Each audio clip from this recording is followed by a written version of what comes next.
சிறப்பு வாய்ந்த ஆடிப்பெருக்கு, அதாவது ஆடி 18ஆம் பெருக்கு 2024 என்னைக்கு வருதுன்னு பார்த்தீங்கன்னா, ஆகஸ்ட் 3ஆம் தேதி சனிக்கிழமை வருதுங்க. சனிக்கிழமை வரதுனால தாலிக்கயிறு மாற்றலாமா அப்படின்னு நிறைய பேருக்கு சந்தேகம் இருக்கும். அதை பற்றி தான் நம்ம இந்த வீடியோவில் பார்க்க போகிறோம்.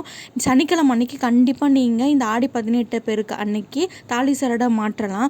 எந்த டைம்லாம் பார்த்தீங்கன்னா, காலையில் 7:35 8:40 மணி வரைக்கும், அதுக்கப்புறம் பார்த்தீங்கன்னா 10:35 இருந்து 11:55 வரைக்குமே நீங்கள் கண்டிப்பாக தாலி சரடையோ தாலிக்கயிறையோ மாற்றலாங்க. சாயங்காலம் பார்த்தீங்கன்னா 4:45 இருந்து 5:45 வரைக்கும் நேரம் நல்லா இருக்குங்க. இந்த டைம்லையும் நம்ம தாலிக்கயிறு மாற்றிக்கலாம். ஆடி 18ஆம் பெருக்கு அன்னைக்கு நம்ம என்ன செஞ்சாலும் அது பெருகும் அப்படின்னு சொல்லுவாங்க. அதனால தான் பார்த்தீங்கன்னா ஆடி 18ஆம் பெருக்கு அப்படின்னு இதுலேயே பேருமே இருக்குது. ஓகே ஃப்ரெண்ட்ஸ், இந்த வீடியோ உங்களுக்கு பிடிச்சிருக்கும்னு நினைக்கிறேன். இந்த வீடியோ உங்களுக்கு பிடிச்சிருந்தா நம்ம சேனலை அப்படியே சப்ஸ்கிரைப் பண்ணிக்கோங்க.